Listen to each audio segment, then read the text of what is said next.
Gintai, nuskriaustas žmogus. Nu ką padarysi? Tai tu nereaguok, nu tai tu sijok. Nuskriaustas žmogus, nu tai nelaimingas žmogus. Jam nelemta, kad nors truputėlį sužinoti, kad nieko nežino.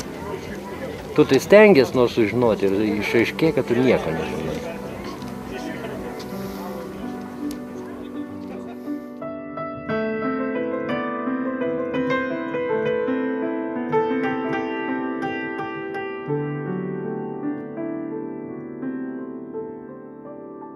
Gyvenu Klaipėdoje.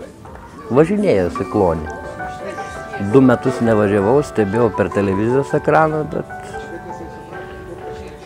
pastarąsias, kaip sakant, Velykas ir visą tą laiką po Velykų čia ir atvažiuoju savaitgaliais.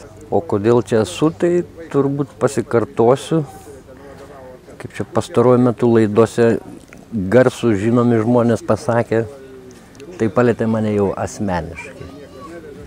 Vienu žodžiu, asmeniniais sumetimais per savo asmeninį suvokimą, kas aplink vyksta, kas aplink daro. Daug kas nežino, kodėl anksčiau nevažiavo, bet staiga pradėjo žmonės imti ir važiuoti. Tam skaičiui ir aš. Dviese atvažiavom su savo drauge Rasa. Taip dviese ir važinėjame. Visą tą istoriją nuo pat pradžių sekėm ir tiesiog po kovo 23 dienos jau kažkaip taip,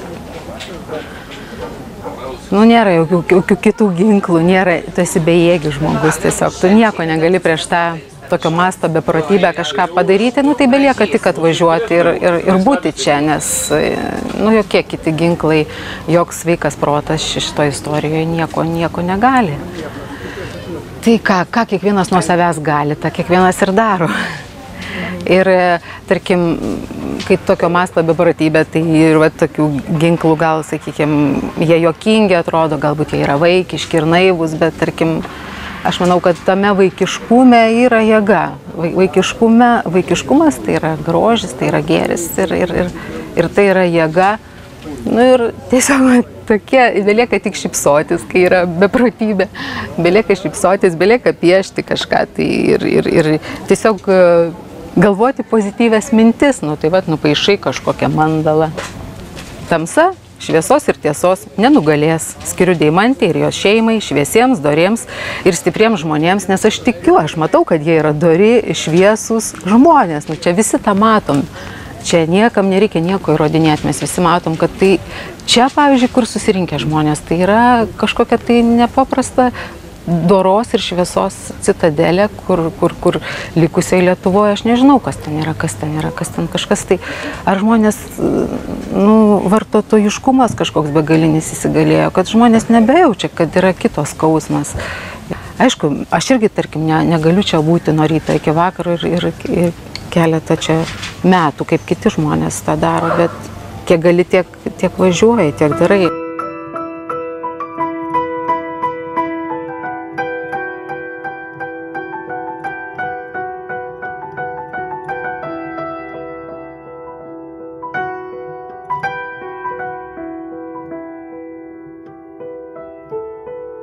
Turbūt tas pirmasis atvažiavimo įspūdis, kaip dabar kai jau dažnai čia būnu, tai stebiu tos žmonės, kurie irgi pirmą kartą atvažiuoja, tai iš pradžių greičiausiai, kad bus tos mūsų gražiosios televizijos, taip sakant, super žurnalistų paveikti žmonės, pripumpuoti įvairiausių, taip sakant, keistenybių, žinai, tai visų pirma tokias, sakykime, švelniai nusigandę žmonės atvažiuoja, pirmą žvilgsnį visi dairosi, kur papuoliau, kur čia tie didieji, reiškia,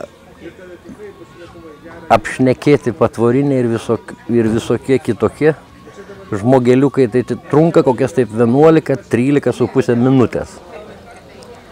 Po to pirmieji ištarti žodžiai, pirmieji pasveikinimai, pirmieji pakvietimai gal arbatytės, gal kavytės, gal mineralinių, iš kur atvažiavot, iš Šiaulių, iš Alytaus, iš kur, iš Klaipėdos. Ir taip žmogus žiūri, kad jau po truputėlį atsipalaiduoja ir įsilieja tą pradinį diskusijų klubą. Ir tada jau prasideda ilgosios, didžiosios diskusijos, kaip tu manai, kaip čia, kas čia, kaip čia bus. Tai čia tas vadinamas pradinis toks atvažiavimas. Tai čia teismų sprendimai buvo stalinizmo laikais, NKVD nusprendė, kad iš tavęs paskutinę karvę atimt reikia viskas. Į Sibirą vežti. Jo, pasakė, kad namus. Prie Stalino tai trojkės, dar 3 buvo teisėjai, o čia vienas Kondratjevas kažkur. Kas iš toks Kondratjevas, ar jis išvis? Mes palaikom, mes patvariniai irgi. Mes Vilniaus patvariniai. Garbės reikalas patvariniai. Mums garbė, galėtumėm dažniau atvažiuotumėm. Praeitą kartą net dukrą buvom atsivežę, bet šiandien. Vienu žodžiu, mes taip, palaikyti mergaitę reikia. Čia visa Lietuva turėtų atvažiuoti ir palaikyti ir pasakyti savo nuomonę, poziciją išreikšti. Mes taip tvirtą tokią, nes tai, kas darosi, yra labai blogai. Kaip mama galiu tai pasakyti. Savo vaiką aš nusaugosiu, bet yra vaikų, kurie neapdrausta. Bet kieno vaikas gali į tokį bėdą papulti, žinau. Pas mane patį vyksta teismai. Ir ne su Jonu ar Petru ten kažkokia tai, bet labai su stambia įmonė. Ir mane nuteisė ir dabar apeliacija teisėja net neskaitė. Atėjo, pasakė pavardę vardą, viskas, skundas atmestas. Visiems praloš, nes jisai negali išlošti. Kas čia būtų, jeigu paprastas žmogus išloštų prieš kažkokią tai stambia įmonę. Tai čia jau, kad korumpuota, tai čia visų 1000%. Tai viena teisėja iš visos Lietuvos, kuri yra drąsi ir kuri teisybę pasakė. Čia per teismai, kas čia yra per valstybę valstybėje. Šaukia pamatus, griauna valstybės, tai reikia griaut pamatus. 91-ais mes sugriovėm anuos pamatus. Versti grinai nuo pamatų jos reikia jau. Nu kas čia darosi, jau grinai dabar, nu dieve. Stovėsim iki pabaigos, aš čia pasiruošęs iki paskutinio kraujo lašo, stovėtų už mergaitę. Kiek aš ir turiu. Kaip sakant, žmonės įsišneka ir visi kalba apie tą patį. Visi apie tą patį ir paskui kalba ir supranta, kad ko gero nebėra ir to tikslo kalbėti. Buvo nebeįdomus tas pokalbis daros. Kodėl neįdomus? Nugrinai tą patį sako ir kitas. Nugrinai tą patį sako 3. ir 10. Paskui žmonės atsipeikė, truputėlį eina pasivaikščioti. Tai pasižiūri kokį paveikslą, tai nueina Valiušaičio kokią parodą, kaip sakant, pasidairo. Dabar jau, kai jau čia jau ne pirmas sykį esu, tai jau man didžiausia palaima yra sėdėti prie tos bačkos, matyti šalia jau tikrai, taip sakant, patikrintus ir žinomus veidus ir puikiausiai savo tylėti. Nu, didesnės palaimos nėra. Dar gali pakelt galvą į viršų, pažiūrėti kaip šiąnakt, pavyzdžiui.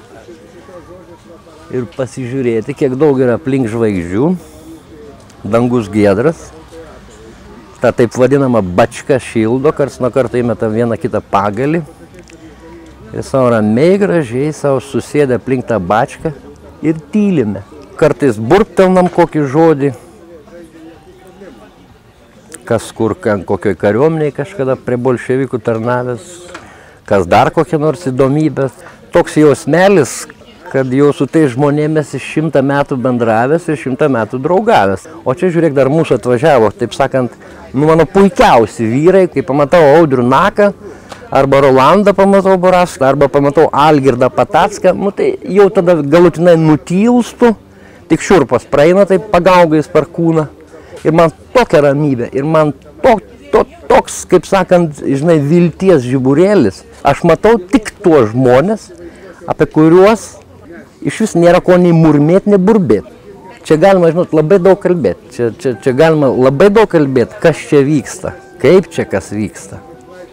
Bet tam, kas reikia, tas kas nors truputėlį turi kažkokio jausmo, kažkokio, kaip sakant, sakykime, galop net sąžinės, kažkokios savikritikos. Pasižiūrėk į save, kas tu esi.